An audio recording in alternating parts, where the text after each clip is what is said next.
Hello दोस्तों, स्वागत है आज की वीडियो में। तो आज की वीडियो में हम बात करेंगे परिसंचरण तंत्र सर्कुलेटरी सिस्टम के बारे में। ठीक है ना। एग्जाम की दृष्टि से बहुत इंपॉर्टेंट टॉपिक है। ठीक है ना, क्योंकि यहाँ से आपका क्वेश्चन बनता है। इसके अंतर्गत हम हार्ट पढ़ेंगे। हार्ट की बात करते हैं तो ये संरचना है हार्ट की, बहुत ही इंपॉर्टेंट संरचना है और हम इसको बिल्कुल सरल तरीके से पढ़ेंगे। सिर्फ आपको देख कर ही इसको ये आपको याद होने वाला है। ठीक है ना, इस तरीके से हम इसको पढ़ने वाले हैं। ठीक है ना, तो कुल मिला के वीडियो बहुत ज़्यादा इंपॉर्टेंट होने वाला है। ठीक है ना, इसलिए वीडियो को पूरा देखना है, बिल्कुल भी स्किप नहीं करना। अगर आपने स्किप किया तो बिल्कुल भी समझ में नहीं आएगा। ठीक है ना, तो चलिए वीडियो स्टार्ट कर लेते हैं। तो बात करते हैं सबसे पहले इसकी डेफिनेशन के बारे में। परिसंचरण तंत्र की डेफिनेशन के बारे में बात कर लेते हैं। इसकी डेफिनेशन होती क्या है। ठीक है ना, मनुष्य में O2 व CO2 पोषक पदार्थ हो गए, उत्सर्जित पदार्थों तथा स्रावी पदार्थों को शरीर के एक भाग से दूसरे भाग में पहुंचाने तथा लाने वाले तंत्र को रुधिर परिसंचरण तंत्र कहते हैं। देखो, इसकी डेफिनेशन में क्या लिखा हुआ है कि जैसे O2 है, CO2 है, पोषक पदार्थ हो गए आपके, उत्सर्जित जो आपका वेस्ट मटेरियल है या कोई स्रावी पदार्थ है, इनको एक स्थान से दूसरे स्थान पर ले जाना। इसका कार्य सिर्फ ये होता है कि एक स्थान से दूसरे स्थान पर ले जाना क्या कहलाता है, परिसंचरण तंत्र कहलाता है। इतना आपको याद कर लेना है। ठीक है ना। नेक्स्ट हम बात करेंगे कि मानव परिसंचरण तंत्र के 3 भाग होते हैं। कितने भाग होते हैं? 3 भाग होते हैं। तो सबसे पहले हम बात करेंगे हार्ट के बारे में, हृदय के बारे में बात करेंगे। ठीक है ना, तो यह एक पेशीय अंग है। कैसी है?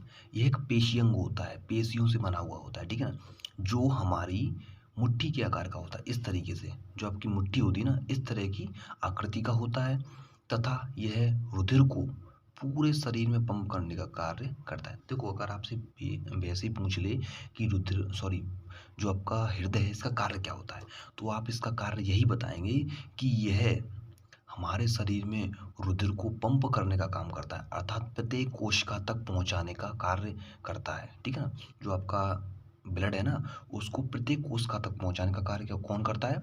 वो आपका हार्ट ही करता है। ठीक है ना। नेक्स्ट हम बात करेंगे हार्ट की स्ट्रक्चर के बारे में, इसके डायग्राम के बारे में, जो आपका बहुत ही इंपॉर्टेंट डायग्राम है। ठीक है ना, तो ये होता है आपका हार्ट का डायग्राम। ठीक है ना, हार्ट के डायग्राम में सबसे पहले क्या होता है, जो आपकी पल्मोनरी वेन्स होती हैं। क्या होती हैं? पल्मोनरी वेन्स होती हैं, जो आपके हार्ट में रुधिर को लाने का कार्य करती हैं। जो ब्लड है ना, इसको लाने का कार्य कौन करती हैं? वो करती हैं आपकी पल्मोनरी वेन्स। अब ये पल्मोनरी वेन्स कहाँ से आती हैं, इनकी बात करते हैं। तो ये पल्मोनरी वेन्स होती हैं, ये आपके फेफड़े होते हैं, फुसफुस होते हैं, उनसे अटैच होती है और वहाँ से ऑक्सीजन को लेकर आती हैं। तो वहाँ से ऑक्सीजन को लेकर आती हैं, जैसे हम बात करते हैं इस तरीके से, ये होती है आपकी पल्मोनरी वेन्स। ये बिल्कुल आपके फुसफुस है या फेफड़े उससे अटैच होती है। इस तरीके से आपके जो ब्लड है ना, वो इस तरीके से लेकर आती है। ठीक है ना, और ये आपके हार्ट में ले आती है। ठीक है ना, इस तरीके से आप इसको समझ सकते हैं। तो जैसे ही आपका जो ब्लड है वो कहाँ पे आ जाता है? लेफ्ट एट्रियम में आ जाता है। कहाँ पे आ जाता है? लेफ्ट एट्रियम, बाया आलिंद में आ जाता है। यहाँ पे स्टोर हो जाता है। स्टोर होने के बाद जब यहाँ पे प्रेशर बनता है तो वो कहाँ पे आ जाता है ब्लड? लेफ्ट वेंट्रिकल्स में आता है। कहाँ पे आता है? लेफ्ट वेंट्रिकल्स में आता है, जिसे हम बायां आलिंद बोलते हैं। और जो आपके जो मिट्रल वॉल्व होते हैं, ये बंद हो जाते हैं, जिसके द्वारा क्या होता है कि जो आपका ब्लड है ना, वो वापस ना चला जाए, इसलिए जो मिट्रल वॉल्व होते हैं वो बंद हो जाते हैं। ठीक है ना। अब जो बायां निला होता है, यहाँ से इस ब्लड को कहाँ पे भेज दिया जाता है? शरीर की प्रत्येक कोशिका में या प्रत्येक ऑर्गन्स में भेज दिया जाता है। किसके माध्यम से भेजा जाता है? ये महाधमनी अorta के माध्यम से भेज दिया जाता है। अब ये शरीर के विभिन्न भागों में ये आपका ब्लड चला गया। ठीक है ना।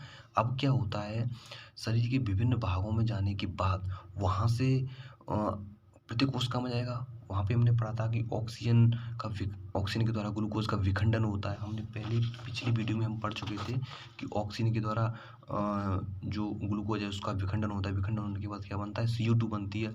अब इस CO2 को कौन लेकर आता है? वेन्स लेकर आती हैं। जो सिराएँ होती हैं, इस जो CO2 को या कार्बन डाइऑक्साइड युक्त जो आपका ब्लड है ना, उसको लाने का काम कौन करती हैं? वेन्स करती हैं। और कहाँ पे लेकर आती हैं? वापस इसको लेकर आती हैं इस तरीके से, इधर से भी लेकर आती हैं। कहाँ पे लेकर आती हैं?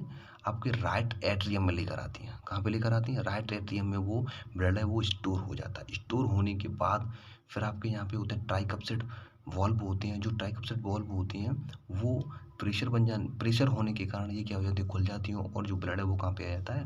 राइट वेंट्रिकल्स में आ जाता है। कहाँ पे आ जाता है? राइट वेंट्रिकल्स में आ जाता है और यहाँ से इस ब्लड को पुनः कहाँ पे भेज दिया जाता है? फेफड़ों की तरफ या फुसफुस की तरफ या फेफड़ों जैसे वो लंग्स की तरफ इस ब्लड को भेज दिया जाता है। तो ये प्रक्रम इस तरीके से चलता रहता है, ठीक है ना। तो वेंट्रिकल्स की बात करते हैं तो ये बहुत ही इनकी भित्ति बहुत मजबूत होती है जिसके द्वारा ही तभी ये ब्लड को क्या करता है, एक तरीके से पंप कर सकता है, ठीक है ना। तो ये इस तरीके से आपका हार्ट काम करता है। तो सबसे पहले ब्लड कहाँ पे आ जा, पल्मोनरी वेन्स के माध्यम से आपका लेफ्ट जो एट्रियम में आ जा, फिर आपका लेफ्ट वेंट्रिकल्स में आ जा, यहाँ से आपके शरीर में पूरे शरीर में चला गया।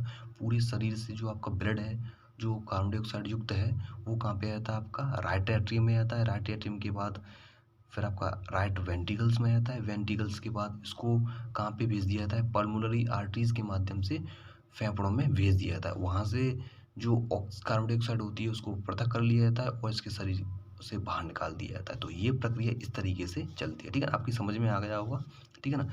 नेक्स्ट अब आपका सेकंड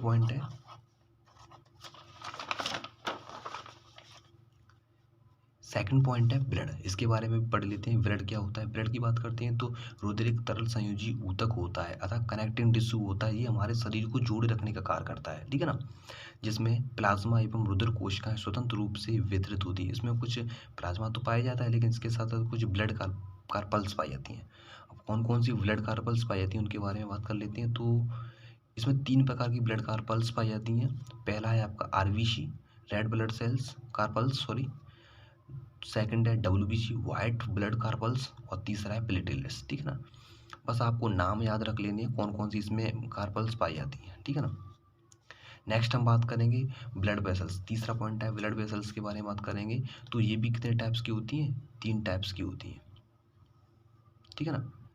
पहला है इसमें आर्टरीज, धमनी की बात करते हैं तो ये रुधिर को हृदय से विभिन्न अंगों में ले जाने का काम करती हैं। देखो आर्टरी का सिर्फ सिंपल सा एक कार्य याद रख कर लेना आप कि जो आर्टरीज होती हैं, धमनियाँ होती हैं, यह रुधिर को जो आपका ब्लड है ना हृदय से शरीर के विभिन्न भागों में ले जाने का कार्य करती हैं। कौन करती हैं? आर्टरीज करती हैं। नेक्स्ट इसके विपरीत होता है वेंस की बात करते हैं तो ये जो ब्लड होता है हमारे विभिन्न अंगों में जो ब्लड होता है ना उसको हृदय में लाने का काम करती हैं। कहाँ पे लाने का काम करती हैं? हृदय में लाने का कार्य करती हैं, ठीक है ना। नेक्स्ट है कैपिलरीज, केशिकाओं के बारे में बात करते हैं तो ये विभिन्न पदार्थों का रुधिर एवं शरीर की कोशिकाओं के बीच विनिमय का कार्य करती हैं। यह पदार्थों का मतलब एक तरफ आपका पदार्थ है, पदार्थों का रुधिर और शरीर की कोशिकाओं के बीच में क्या करता है? विनिमय का कार्य करती है, एक्सचेंज का कार्य करती है कैपिलरीज, ठीक है ना।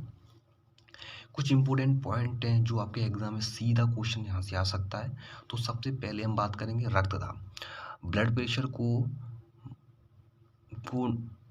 किस यंत्र के द्वारा नापा जाता है? किस यंत्र के द्वारा नापा जाता है? ये इंपॉर्टेंट क्वेश्चन है। किसके द्वारा नापा जाता है? स्पाइगमोमैनोमीटर। ये आपको बिल्कुल रट लेना है। रक्तदाब को स्पाइगमोमैनोमीटर द्वारा मापा जाता है, ठीक है, नापा जाता है। नेक्स्ट है पादपों में जल एवं खनिज लवणों का परिवहन किसके द्वारा होता है? पादपों में जल एवं खनिज लवणों का जो परिवहन है वो किसके द्वारा होता है? जाइलम के द्वारा होता है। इसलिए इसे जल संवहन ऊतक वाटर कंडक्शन टिश्यू भी कहते हैं। क्या कहते हैं इसको? वाटर कंडक्शन टिश्यू भी कहते हैं, ठीक है ना। नेक्स्ट है पादपों में पर्ण में बनने वाला खाद्य पदार्थ, जो आपका पत्तियों में जो बनने वाला भोजन है, प्रकाश संश्लेषण के द्वारा बनने वाला जो भोजन है उसका स्थानांतरण फ्लोएम द्वारा किया जाता है। पौधे की प्रत्येक अंगों में प्रत्येक भागों में जो भोजन का परिवहन किया जाता है वो किसके द्वारा किया जाता है? वो आपका फ्लोएम के द्वारा किया जाता है, ठीक है ना। ये आपको बिल्कुल ध्यान रखना है, ठीक है ना। तो ये वीडियो यहीं पे समाप्त होती है, ठीक है ना। वीडियो कैसा लगा आपको कमेंट बॉक्स में बता देना है, ठीक है ना। और मैंने आपको बिल्कुल समझाने का प्रयास किया है, सरल तरीके से आपको समझाने का प्रयास किया है। बस आपको देखो हार्ट की बात करते हैं तो ये आपको बिल्कुल बस आपको माइंड पे रखना है, ज़्यादा कुछ लिखना नहीं है इसके बारे में, सिर्फ आपको माइंड में याद रख लेना है और आप उसी से आसानी से बनाकर इसमें से लिख सकते हो, ठीक है ना। तो वीडियो कैसा लगा आप कमेंट बॉक्स में जरूर बताएं। तो मिलते हैं किसी नई वीडियो के साथ, तब तक के लिए जय हिंद, जय भारत।